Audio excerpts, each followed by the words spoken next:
শেখ হাসিনা পালায় না। কারণ আমি তো বাবা মা সব হারিয়েছি, আমি তো জানি হারাবার ব্যথা কত। 9 আগস্টে গণ অভ্যুত্থানে সংঘটিত মানবতাবিরোধী অপরাধের অভিযোগে আওয়ামী লীগের সব কার্যক্রম নিষিদ্ধ করে সরকার।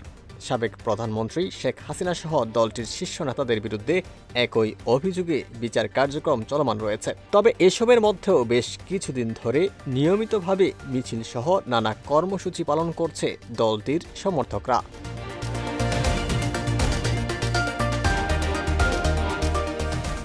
বিশ্লেষকরা বলছেন, শেখ হাসিনার আমলে বাংলাদেশ জামাতে ইসলামী যেভাবে রাজনৈতিক কার্যক্রম পরিচালনা করে এসেছে, বর্তমান পরিস্থিতিতে পদ্ধতিগতভাবে সে একই কৌশলে রাজনৈতিক কার্যক্রম পরিচালনা করছে আওয়ামী লীগ। খোঁজ নিয়ে জানা গেছে, আগামী জাতীয় সংসদ নির্বাচনের আগে রাজপথে শক্ত অবস্থান জানান দিতে নিয়মিত মিছিল সহ নানা কর্মসূচি পালনের সিদ্ধান্ত নিয়েছে আওয়ামী লীগ। তবে নিরাপত্তার স্বার্থে বিষয়গুলো গোপনীয়ভাবে পরিচালনা করা হচ্ছে।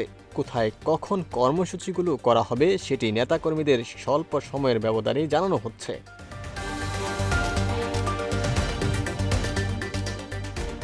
এছাড়াও দেশব্যাপী দলীয় নেতাকর্মীদের ডাটাবেস তৈরি ও সে অনুযায়ী তাদের সক্রিয় করার কার্যক্রম শুরু করেছে দলটি। দেশের ভেতরে আত্মগোপনে থাকা আওয়ামী লীগ এবং এর অঙ্গ ও সহযোগী সংগঠনের দায়িত্বশীল নেতারা এটি সমন্বয় করছেন। তবে এসব নির্দেশনা আসছে দেশের বাহিরে থেকে। রাজধানীর শ্যামলী শিশু মেলার সামনে এবং মতিঝিলে গতকাল ঝটিকা মিছিল করে কার্যক্রম নিষিদ্ধ আওয়ামী লীগ ও অঙ্গ সংগঠনের নেতাকর্মীরা। এর আগে গত শনিবার আগারগাঁওয়ের বেতার ভবনের সামনে থেকে বের করে মেট্রো রেল স্টেশন পর্যন্ত বিক্ষোভ মিছিল করে। গত শুক্রবার বাংলা মোটর ও গুলশান এলাকায় ঝটিকা মিছিল করে দলটির নেতাকর্মীরা। গত বৃহস্পতিবারও মিরপুর ও দারুস সালাম এলাকায় ঝটিকা মিছিল করে।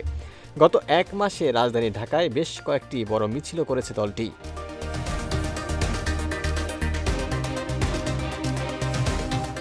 পতিত আওয়ামী লীগ সরকারের আমলে দমন পীড়নের মুখে জামাতে ইসলামীও নিজেদের সংগঠন টিকিয়ে রাখতে নানা কৌশল অবলম্বন করেছিল।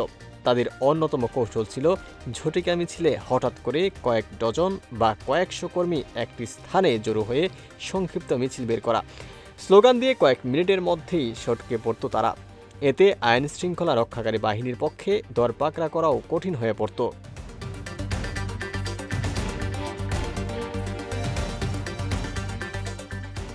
এছাড়াও দলটির সংগঠনের ভেতরে একটি শক্তিশালী যোগাযোগ নেটওয়ার্ক গড়ে তুলেছিল, যাতে বিভিন্ন এলাকায় ছোট ছোট দলে বিভক্ত করে নেতাকর্মীদের সক্রিয় রাখা যেত। জামায়াত তখন ডাটাবেস ভিত্তিক সাংগঠনিক কাঠামোয় জোর দিয়েছিল। কোথায় কোন স্তরে নেতা বা কর্মী আছেন, কাকে কোন পরিস্থিতিতে সক্রিয় করা যাবে, এইসব কৌশল ব্যবহার করে দলটির মাঠে টিকে থাকার চেষ্টা চালিয়ে যায়।